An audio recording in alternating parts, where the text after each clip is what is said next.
শুক্রবার আমার সকল মুসলিম ভাই ও বোনেদের আসসালামু আলাইকুম ওয়া রাহমাতুল্লাহি ওয়া বারাকাতুহু।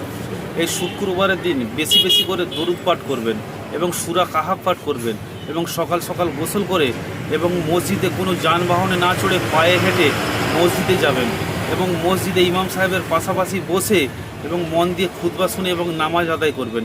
আল্লাহ পাক আপনার প্রতিটা কদমের ওসিলায় 1 বছর নফল রোজা, এই 1 বছরের নফল নামাজ যে সওয়াব তার আপনার আমল নামায় পৌঁছে দিবে।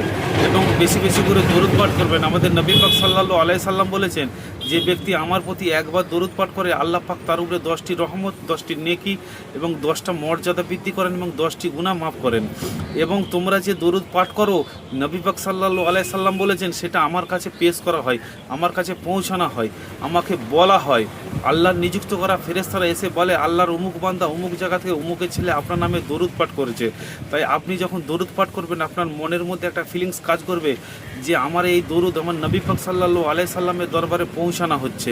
এবং সূরা কাহাফ পাঠ করবেন। আমাদের নবী পাক সাল্লাল্লাহু আলাইহি সাল্লাম বলেছেন, যে ব্যক্তি এই শুক্রবারে সূরা কাহাফ পাঠ করলো, আগামী শুক্রবার পর্যন্ত তার একটা মধ্যে ইলমে নূর এবং নূর চমকাতে থাকবে।